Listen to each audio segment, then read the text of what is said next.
One day the future is a blue sky and a full tank of gas. I saw the future.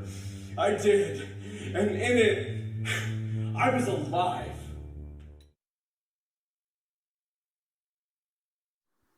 I'm sitting on my friend's couch several months into being intentionally single and celibate for the first time since I was 20 years old. 20 years old when I believed sex had to involve a dude and the word screw. I'm telling my friend about the psychic who said, I'm going to meet the love of my life by the end of January. It's January 10th, and I am so far from ready for Cupid, that naked little shit, to fire anything sharp my way. So far from ready to be the kind of crazy only love makes me. My friend musters every bit of new age jargon she can fit onto her tongue and says, what if you are the love of your life? I think, oh my God, I hope that's not true. Because I am absolutely not my type. But let's say for a moment I am. Let's say I am my dream girlish, boyish girl, and I'm standing on my front step, ringing my own doorbell, waiting for me to answer so I can hand myself a mason jar full of water lilies I have rescued from a millionaire's Monet. Let's say I am so charmed by the radiance of my own anarchy. I invite myself in for tea, and when I'm not looking, I sneak the steam from the kettle into my pocket so the next time I am missing the coast of Maine, I can gift myself the fog. Let's say I'm not just running my mouth around an old cliche that says we gotta love ourselves. We don't. I know I can keep getting down on myself till I'm tucked in my grave, looking up at my name, carved in stone, wondering why I never knew I've been cast to the lead in my own life. When it comes to love, the only thing I'm certain of is you are the best thing that has ever happened to you. Whoever you are, you're a quitter, great, there's plenty worth quitting. A sore loser, who isn't? You got no discipline? Maybe discipline is for bodybuilders and closeted gay monks. Picture a magician, so attached to being perfect, he cuts off his own legs just to pull off the trick. Picture the 738 selfies I deleted before I took one I was willing to show to the world. Picture me wishing I could have all of those back, my so-called flaws in stacks like baseball cards I know will be worth something someday, like tenderness, like compassion, like my capacity to think myself a catch just because I'd never seen a chandelier I didn't want to swing from because I'd maybe go to space just to know if railroad tracks look like zippers from the moon. On days I have a hard time keeping warm in my own weather, I imagine what the first flower said to the first human trying to name half its petals love me nots. No, that is not how anything grows. Of all the violence I've known in my life, I've not known violence like the way I've spoken to myself, and I've seen almost everyone around me hold that same belt to their own backs in ambush of every way we have decided we are not enough, then looking for someone outside of ourselves to come clean that treason up.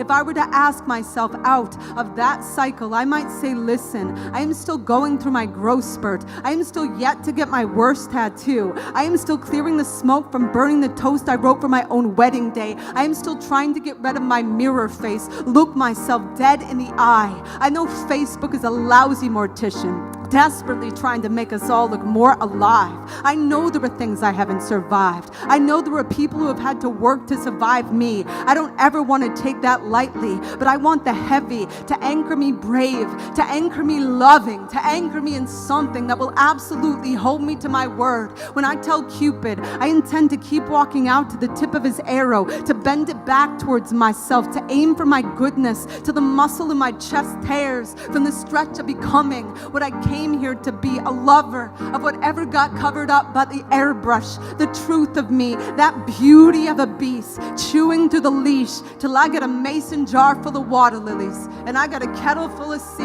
And my whole life, y'all, my whole life is just a boomerang valentine coming right back at me. Thanks, that felt fun to read. This is to the men catcalling my girlfriend while I'm walking beside her.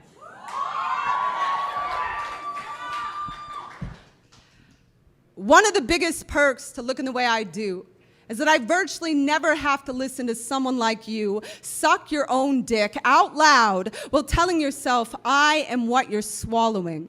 How do you not know? Fail is what you do. Every time you think you can ace manhood with a thesis of, let me get a look at that ass, baby doll. Congratulations on being another dude who got his catcalls at Toys R Us, you unoriginal hand-me-down of mediocrity. You mosquito biting your own balls in a swamp of your mother's regret.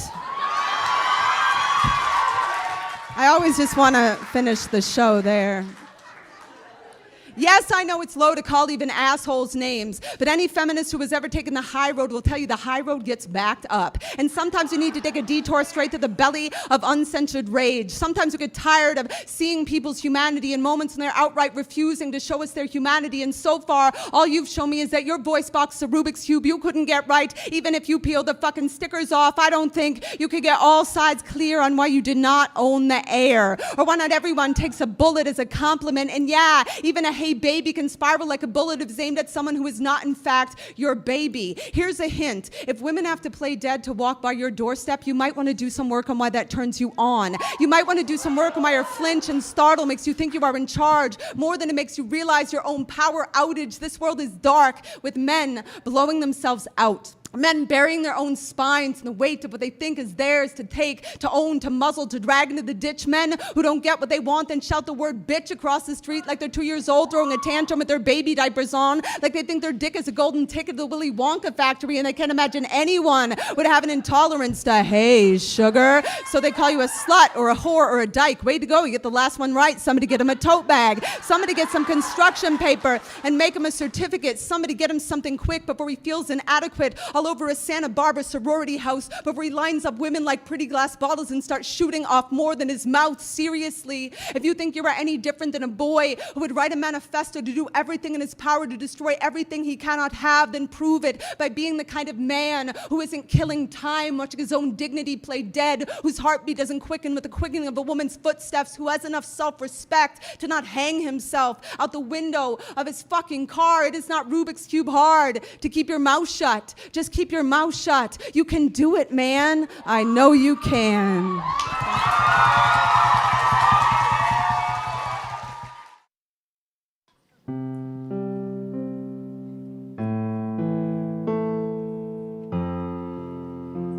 After the wound of us, scabbed into polite text, after we charmed each other enough to wonder if we'd made a mistake, you invited me to your new apartment on a night each of us was suffering from the unbearable loneliness of sanity. You had moved to your favorite building in the city, an almost castle, historic and grand, wrapped with a century of ivy. When you opened the door, I was startled by the beauty of what could be made without me. A library of books organized by color, Patti Smith hanging like a Christ above the checkered tile, a row of silver knives you'd finally saved enough to buy, shining on your kitchen's hand. You sliced heirloom tomatoes and made a dressing from scratch, while I eyed the cowhide rug whose murder I had never allowed in our house. But here, almost free, almost alive. After dinner, a song came on the stereo that had been sent to me by another woman who wore the same red lipstick as you, but who wasn't like you. Chain-smoking bartender reaching for the rifle when the bar fight breaks out. Tattoos you told the artist to scar on purpose because you couldn't let go of the guilt of being 800 miles away when New Orleans drowned. Pores sweating bourbon in the yoga class you cursed through. I called you a hipster once, and you flattened every bike tire in the town with your fuck no. The hours passed smooth as the wine we downed, like we were pouring the blood back into our bodies. I could have driven home, but we both said I shouldn't. I crawled into the side of the bed I knew no one had been. Your grief, always a marathon to the rest of the world's sprint.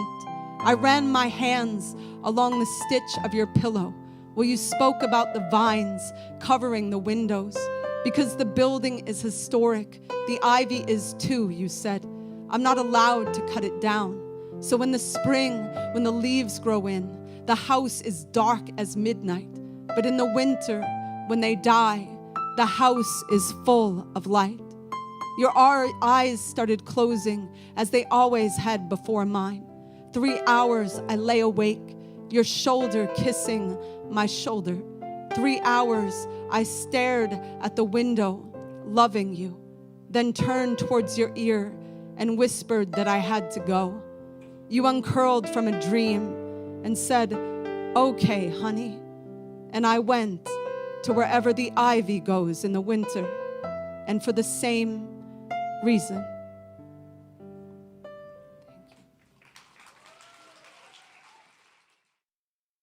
The nutritionist said I should eat root vegetables. Said if I could get down 13 turnips a day, I would be grounded, rooted. Said my head would not keep flying away to where the darkness lives. The psychic told me my heart carries too much weight. So for $20, she'd tell me what to do. I handed her the 20. She said, "Stop worrying, darling. You will find a good man soon." The first psychotherapist said I should spend 3 hours a day sitting in a dark closet with my eyes closed and my ears plugged. I tried it once, but couldn't stop thinking about how gay it was to be sitting in the closet. The yogi told me to stretch everything but the truth, said to focus on the out-breath, said everyone finds happiness if they can care more about what they give than what they get. The pharmacist said Klonopin, Lamictal, lithium, Xanax. A doctor said an antipsychotic might help me forget what the trauma said. The trauma said, "Don't write this poem. Nobody wants to hear you cry about the grief inside your bones." But my bones said, Tyler Clemente dove into the Hudson River convinced he was entirely alone. My bones said, "Write the poem. To the lamplight, considering the riverbed, to the chandelier of your faith hanging by a thread, to every day you cannot get out of bed, to the bullseye of your wrist, to anyone who has ever wanted to die. I have been told sometimes the most healing thing we can do is remind ourselves over and over and over, other people feel this too. The tomorrow that has come and gone and it has not gotten better. When you are half finished writing that letter to your mother that says, "I swear to God, I tried, but when I thought I'd hit bottom, it started hitting back." There is no bruise. Like the bruise, loneliness kicks into the spine. So let me tell you, I know there were days when it looks like the whole world is dancing in the streets while you break down like the doors of their looted buildings. You are not alone in wondering who will be convicted of the crime of insisting you keep loading your grief into the chamber of your shame. You are not weak just because your heart feels so heavy. I have never met a heavy heart that wasn't a phone booth with a red cape inside. Some people will never understand the kind of superpower it takes for some people to just walk outside some days. I know my smile looks like a gutter on a falling house, but my hands are always holding tight to the ripcord of believing a life can be rich like the soil, can make food of decay, turn wound into highway, pick me up in a truck with that bumper sticker that says it is no measure of good health to be well adjusted to a sick society. I have never trusted anyone with a pullback bow on my spine the way I trust the ones who come undone at the throat, screaming for their pulse to find the fight to pound. 4 nights before Tyler Clemente jumped from the George Washington Bridge, I was sitting in my hotel room in my own town, calculating exactly what I had to swallow to keep a bottle of sleeping pills down. What I know about living is the pain is never just ours. Every time I hurt, I know the wound is an echo, so I keep listening for the moment when the grief becomes a window, when I can see what I couldn't see before through the glass of my most battered dream. I watched the dandelion lose its mind in the wind, and when it did, it scattered 1,000 seeds. So the next time I tell you how easily I come out of my skin, don't try to put me back in. Just say, here we are, together at the window, aching for it to all get better, but knowing there is a chance our hearts may have only just skinned their knees, knowing there is a chance the worst day might still be coming. Let me say right now, for the record, I am still gonna be here, asking this world to dance, even if it keeps stepping on my holy feet. You stay here with me, okay? You stay here with me, raising your bite against the bitter dark, your bright longing, your brilliant fist of loss, friend. If the only thing we have to gain in staying is each other, my God, that is plenty. My God, that is enough. My God, that is so much for the light to give. Each of us at each other's backs, whispering over and over and over, live, live, live. Thank you.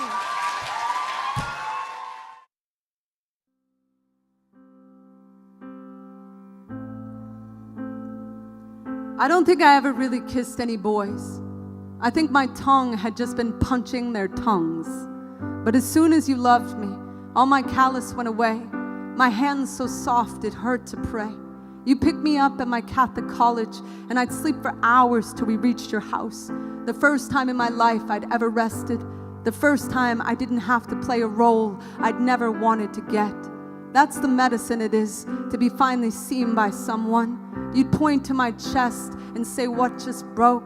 I'd throw my body in the river, but you'd say my name right, and I'd become a stone that skipped. Do you remember the first record where we didn't have to change the pronouns to sing along? We gone so many years without music that knew us, music that knew you, could arch your back, and I'd have proof that the earth was round. Bless who we were then, bless who we still are. My straight friends tease me because all my best friends are my ex-loves, but a wise heart told me it's the most tender part of queerness, how we've all lost so much family. When we find people we call family, we'll do almost anything to not let go. Thank goodness for that ice storm that trapped us in that cheap hotel where I drank an entire bottle of something awful and finally told you I loved you since we were 15, playing basketball under a flickering streetlight beside the poorest part of the sea. The ice storm froze the world outside into a photograph of the past. Well, I kneeled down and kissed my future onto your kneecaps. 2 decades talking to Jesus. That was the first time I heard him talk back. Months later, church bells ringing through my dorm room. I wrote my senior thesis about you and told no one how hard I was praying to stop hiding myself in metaphor, to one day find the courage to carve the truth into the chapel door. Holy were all the hours I spent picking out my outfit. The night you took me to my first queer bar in Portland, Maine, the biggest city I'd ever walked through. I was so excited and so scared that we'd be spotted or killed on our way inside. We sat in the parking lot forever till I changed my mind and you drove me home, mascara pouring down my brand new boy shirt. I never guessed there'd come a time like the winter we traveled north to visit your mother. Asleep when we arrived after midnight, she lit our room with candles and rested a joint in the center of the bed. Neither of us were any good at smoking, but we pulled her welcome into our lungs like it was 100 years of oxygen. Up until then, we didn't know anyone in the whole world who would celebrate us, wiping the steam from the glass to see each other blushing in the same bathroom mirror in the morning. I was thinking about that last May when I was invited back to my Catholic college for the first time. You sitting in the front row beside the nuns and the school president and the teacher who had given me an A on the manuscript I'd been too afraid to write your name in. Mandy, I know so much has not gotten better. I know so much has not gotten easier, but that moment knocked the wind out of me. Time finally being the kind of father we all deserve. The world finally turning its porch light on for us. It was so bright, I could feel the freckles on my 15-year-old face warming in its glow. I could feel hope traveling back in time to find us, to whisper into our chests, there will be music for you one day.